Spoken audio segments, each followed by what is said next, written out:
లేదు. కానీ నమ్ముతున్నారా జనం ఆ విషయాన్ని? 100% ఇవాళ జగన్మోహన్ రెడ్డి గారు ఇచ్చేటువంటి ప్రతి పథకం వెనకాల ఒక సంకల్పం ఉంది, ఒక లక్ష్యం ఉంది. ఈ చేతో ఇస్తారు, ఈ చేతో లాగేసుకుంటారు మీ మీద ఆరోపణ. కరెంటు బిల్లులు పెంచారని, కరెంటు బిల్లులు పెంచేశారని, కరెంటు బిల్లులు ఇంతకు ముందు 100లో వచ్చేది ఇప్పుడు 200లకు వచ్చే బిల్లు 400లకు పోయిందని, డబల్ అయిపోయిందని, అలాగే లిక్కర్ విషయంలో కూడా మీ మీద తీవ్రమైన ఆరోపణలు ఉన్నాయి. నాసి రకమైన మందుని ఎక్కువ రేటుకు అమ్ముతున్నారని, చీప్ లిక్కర్ను కూడా. కరెంటు బిల్లులు పెంచడం అంటే మీకు అన్ని తెలుసు. కేంద్ర ప్రభుత్వ చట్టాలకు లోబడి రాష్ట్ర విద్యుత్ శాఖ నడుస్తుందని చెప్పని ఇవాళ కోతలు లేని కరెంట్ ఇవ్వాలంటే మనకి ఉత్పత్తి కన్నా మించి ప్రజలు వ్యయం చేస్తుంటే కరెంటు ఎక్కడి నుంచి తేవాలి? మన రాష్ట్రంలో ఉత్పత్తి కంటే కూడా మించి ప్రజలు వ్యయం చేస్తారు. ఎప్పుడు చేస్తారు? వేసవకాలంలో వ్యయం ఎక్కువ చేస్తారు, లేదా సాయంత్రం 6 గంటల తర్వాత వ్యయం ఎక్కువ చేస్తారు. మన దగ్గర ఉత్పత్తి తగ్గింది ఏదో ఒక కారణంతో ఏం చేయాలి? బయట రాష్ట్రం నుంచి కొనాలి, ప్రైవేట్ కంపెనీ నుంచి కొనాలి. కొనాలంటే 2019లో మోడీ ఎక్కిన దగ్గర నుంచి ఏం బిల్లు పెట్టి ఏం చట్టం పెట్టాడు అనుకుంటున్నారు? విద్యుత్ చట్టం ఏం పెట్టాడు? బాకీలు ఉంటే, అసలు నువ్వు బాకీ ఉంటే ఆ కంపెనీ దగ్గర నువ్వు కాంటాక్ట్ లేదు. 2, బ్యాంక్ గ్యారంటీ ఇచ్చి తప్పితే నువ్వు కరెంట్ కాంటాక్ట్ లేదు. తప్పు మీది కాదు, మోడీదా ఛార్జీలు పెంచడం? రిస్ట్రిక్షన్స్ వచ్చినాయి అని చెప్తాను. చంద్రబాబు టైంలో ఎందుకు ఆయన చెప్పేది నేను కరెంటు పెంచలేదని? మోడీ చట్టం ఉంటే ఎవడైనా పెంచాల్సిందే. మోడీ తయారు చేసిన చట్టం 22,000 బాకీలు ఎవరు తీరుస్తారు? జనమే తీర్చాలి.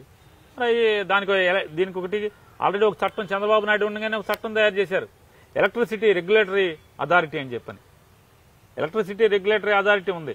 ఆ అథారిటీకి అయ్యా మా ఒప్పు ఎంత ఉందని చెప్పని రాస్తే వాళ్ళు పబ్లిక్ హియరింగ్ అందరికి కరెంట్ డొమైన్ లో పెట్టి, డొమైన్ లో అన్ని మాధ్యమాల్లో పెట్టి దీనికి అభ్యంతరాలు ఉంటే పెట్టండి అని చెప్పని అన్ని అభ్యంతరాలను ఆయన రిటర్న్ ఆర్గ్యుమెంట్స్ తీసుకుంటాడు. ప్రత్యక్షంగా పిలిచి ఎవరన్నా వస్తే కనుక వాళ్ళు ఆర్గ్యుమెంట్స్ వింటారు, విని వాళ్ళకి తీర్పిస్తారు. సో ఈ సంవత్సరానికి ఇంత డబ్బు మీరు ప్రజల మీద వేయండి అని చెప్పని ఆ తీర్పు అంటే చట్టం రూపేణా ఏర్పడినటువంటి ఎలక్ట్రిసిటీ రెగ్యులేటరీ అథారిటీ. తప్పు మీది కాదు, ఆ చట్టం ప్రకారం మాత్రమే విద్యుత్ 100% జగన్మోహన్ రెడ్డి గారి ప్రభుత్వం ఎక్కడా కూడా తప్పుగా డబ్బులు వసూలు చేయట్లేదు, డబ్బు పెంచట్లేదు. రెండవది మీరు బ్రాందీ సారా అంటున్నారు, అసలు బ్రాందీ సారా తాగొద్దని చెప్తాం. రెండోది సేల్స్ అంటే నంబర్ ఆఫ్ బాటిల్స్ ని సేల్స్ ని తగ్గించగలిగాం, నంబర్ ఆఫ్ బాటిల్ రేట్ ని తగ్గించగలిగాం, సేల్ తగ్గించగలిగాం, ఆదాయం పెరిగింది. రేటు పెంచి ప్రజలు అంటే పేదవాడు తాగటానికి ఏడాదికి సేల్ పెంచి తద్వారా అది పేదలకు అందుబాటులో లేకుండా చేశాం. డబ్బున్న వాళ్ళు తాగుతారు, వెసులుబాటు ఉన్న వాళ్ళు తాగుతారు, అంతే తప్పితే ఏ పరిస్థితుల్లో పేదవాడు అది కొంటాకి భయపడాలి అంటే అంత డబ్బు మనం కొనలేవలే, అది మంద కాదు. సక్సెస్ అయింది అది ఎవరండి మీరు అనుకున్నది? ఖచ్చితంగా రేటు పెంచి షాక్ కొట్టించేలా చేద్దాం అన్నారు కదా, జరిగింది. మరి 33,000 ఆదాయం ఆదాయం ఎందుకు పెరుగుతోంది? రేటు పెంచాం కదా, తెలివేం కాదు, పేదవాడికి మద్యం దూరం చేయాలని స్ట్రాటజీ అంతే. అసలు తీసేస్తే పోయేది కదా. తీసే ప్రయత్నం చేస్తున్నాం, తీసే ప్రయత్నం భాగంగానే తీసే ప్రయత్నం చేస్తున్నాం. దశల వారీగా అన్నారు, వచ్చే ఎలక్షన్లకి దాంతోనే పోతాం. ఏ దశ మొదలు కాలేదు, ఆదాయం మాత్రం దశల వారీగా పెరుగుతాం. దశల వారీగా షాపులు తగ్గించుకుంటూ వచ్చాం, ప్రయత్నం చేస్తున్నాం.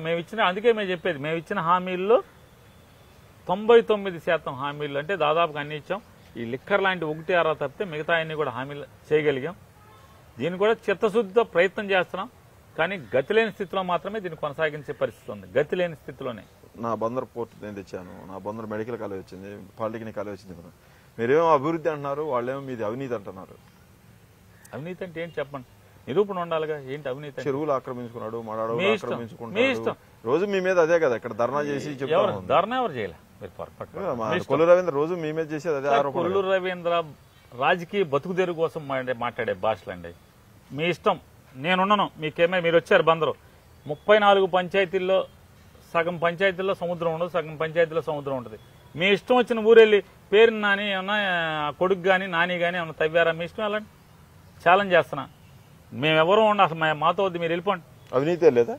నా పరోక్షంలో నేను లేకుండా నా పరోక్షంలో కూడా పేరుని నానికి లంచం ఇచ్చి పని చేసుకున్నాను ఎవడు చెప్పినా ఎస్ నేను లంచం తీసుకున్నాను.